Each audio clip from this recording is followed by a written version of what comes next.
पंचमुखी क्यों हुए हनुमान?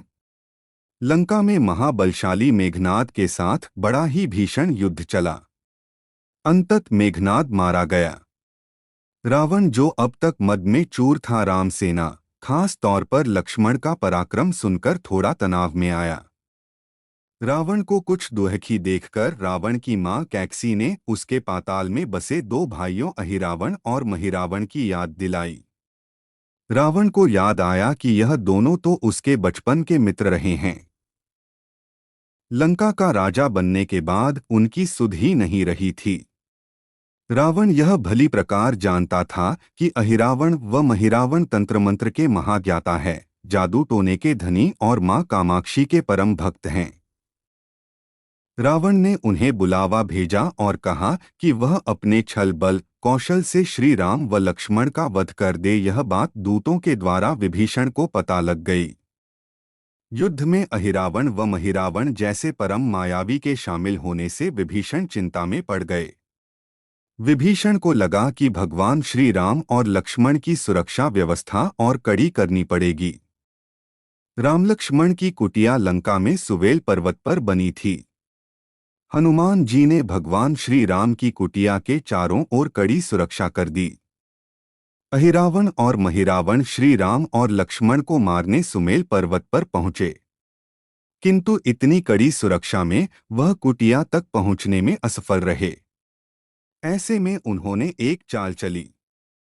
महिरावण विभीषण का रूप धर के कुटिया में घुस गया।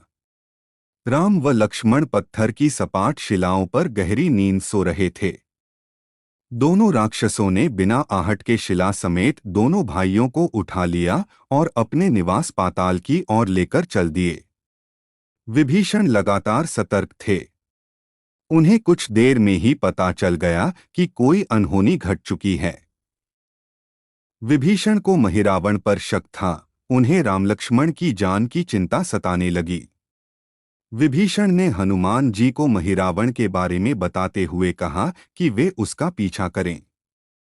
लंका में अपने रूप में घूमना राम भक्त हनुमान के लिए ठीक न था, सो उन्होंने पक्षी का रूप धारण कर लिया और पक्षी का रूप में ही निकुंभला नगर पहुंच गए। निकुंभला नगरी में पक्षी रूप धरे हनुमान जी ने कबूतर और कबूतरी को आपस में बतियाते सुना। कबूतर कबूतरी से कह रहा था कि अब रावण की जीत पक्की है। अहिरावण व महिरावण राम लक्ष्मण को बलि चढ़ा देंगे। बस सारा युद्ध समाप्त। कबूतर की बातों से ही बजरंग बली को पता चला कि दोनों राक्षस राम लक्ष्मण को सोते में ही उठाकर कामाक्षी देवी को बलि चढ़ाने पाताल लोक ले गए हैं। हनुमान जी वायु वेग से रसातल की ओर बढ़े और तुरंत वहां पहुंचे।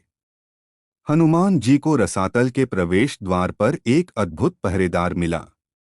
इसका आधा शरीर वानर का और आधा मछली का था।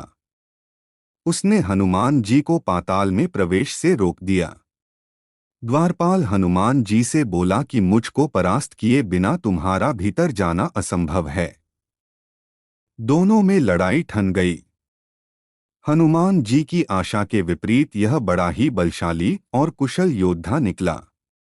दोनों ही बड़े बलशाली थे।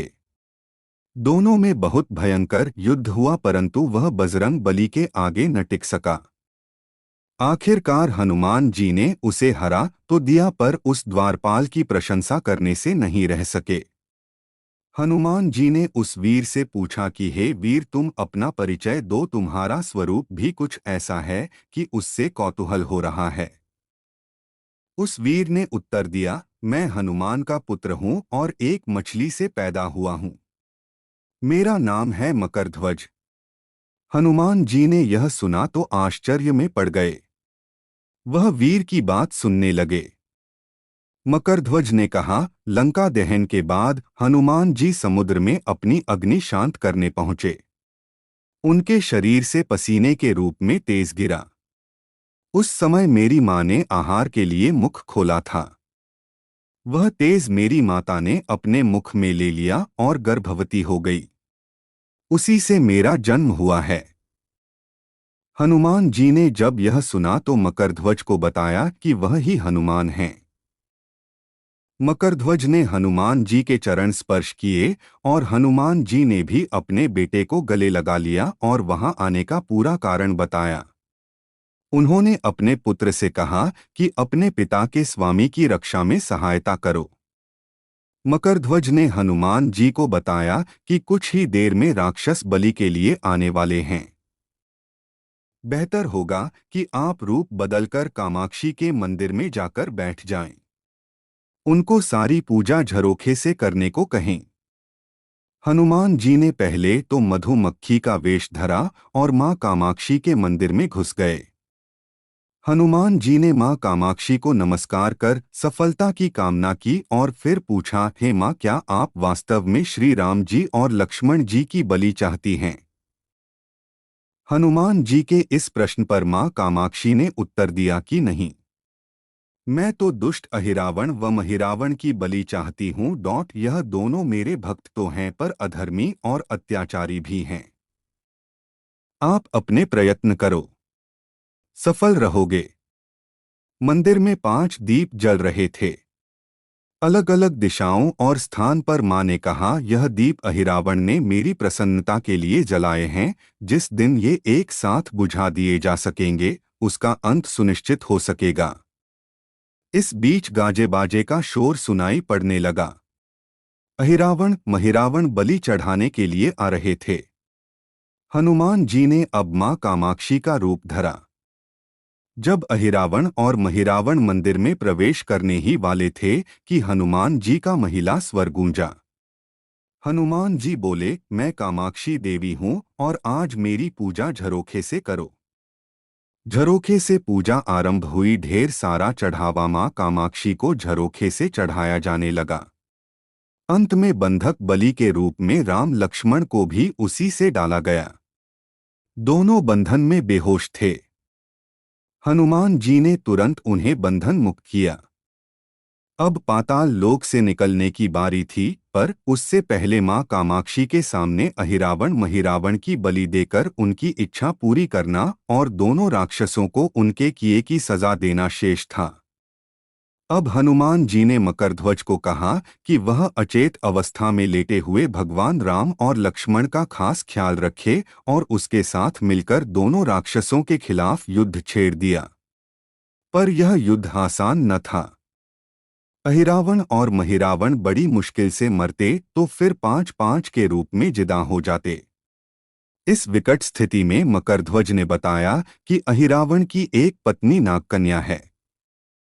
अहिरावण उसे बलात् हर लाया है।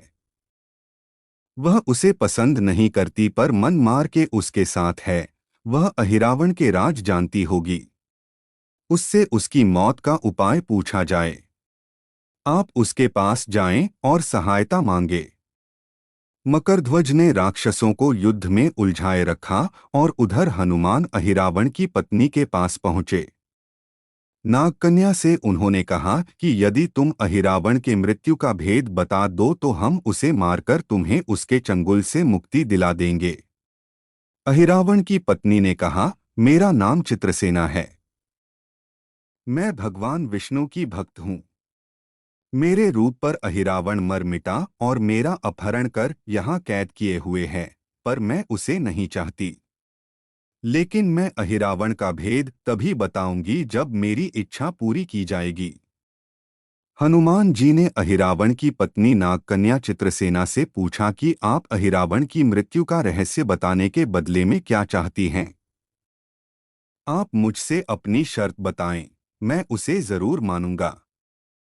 चित्रसेना ने कहा, दुर्भाग्य से अहिरावण जैसा असुर मुझे हर लाया। इससे मेरा जीवन खराब हो गया। मैं अपने दुर्भाग्य को सौभाग्य में बदलना चाहती हूँ। आप अगर मेरा विवाह श्री राम से कराने का वचन दें तो मैं अहिरावण के वध का रहस्य बताऊंगी। हनुमान जी सोच में पड़ गए। भगवान श्री राम तो एक पत्नी निष्ठ हैं।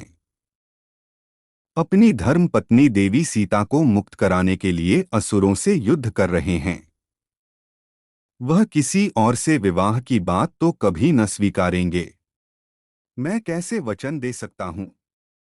फिर सोचने लगे कि यदि समय पर उचित निर्णय न लिया तो स्वामी के प्राण ही संकट में हैं। असमंजस की स्थिति में बेचैन हनुमान जी ने ऐसी राह निकाली कि सांप भी मर जाए और लाठी भी न टूटे। हनुमान जी बोले, तुम्हारी शर्त स्वीकार है, पर हमारी भी एक शर्त है। यह विवाह तभी होगा जब तुम्हारे साथ भगवान राम जिस पलंग पर आसीन होंगे वह सही सलामत रहना चाहिए। यदि वह टूटा तो इसे अपशकुन मानकर वचन से पीछे हट जाऊंगा। जब महाकाय अहिरावण के बैठने से पलंग नहीं टूटता तो भला श्री राम के बैठने से कैसे टूटेगा। यह सोचकर चित्रसेना तैयार हो गई। उसने अहिरावण समेत सभी राक्षसों के अंत का सारा भेद बता दिया। चित्रसेना ने कहा, दोनों राक्षसों के बचपन की बात है। इन दोनों के कुछ शरारती राक्षस मित्रों ने कहीं से एक भ्रामरी को पकड़ लिया। मनोरंजन के लिए वे उसे भ्रामरी को बार बार कांटों से छेड़ रहे थे। भ्रामरी साधारण भ्रामरी न थी, वह भी बहुत मायावी थी, किंतु किसी कारण वश वह पकड़ में आ गई थी। भ्रामरी की पीड़ा सुनकर अहिरावण और महिरावण को दया आ गई और अपने मित्रों से लड़कर उसे छुड़ा दिया। मायावी भ्रामरी का पति भी अपनी पत्नी की पीड़ा सुनकर आया था। अपनी पत्नी की मुक्ति से प्रसन्न होकर उस भौरे ने वचन दिया था कि तुम्हारे उपकार का बदला हम सभी भ्रमर जाति मिलकर चुकाएंगे। ये भौरे अधिकतर उसके शयन कक्ष के पास रहते हैं। ये सब बड़ी भारी संख्या में हैं। दोनों राक्षसों को जब भी मारने का प्रयास हुआ है और ये मरने को हो जाते हैं, तब भ्रमर उनके मुख में एक बूंद अमृत का डाल देते हैं।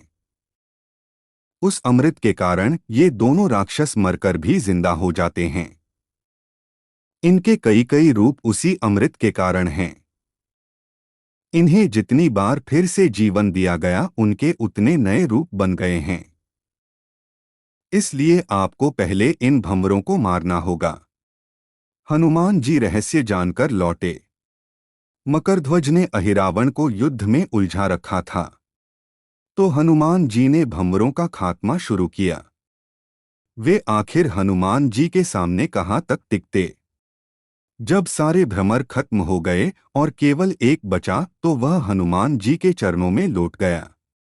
उसने हनुमान जी से प्राण रक्षा की याचना की। हनुमान जी पसीज गए। उन्होंने उसे क्षमा करते हुए एक काम सौंपा। हनुमान जी बोले, मैं तुम्हें प्राण दान देता हूं, पर इस शर्त पर कि तुम यहाँ से तुरंत चले जाओगे और अहिरावण की पत्नी के पलंग की पाटी में घुसकर जल्दी से जल्दी उसे पूरी तरह खोखला बना दोगे।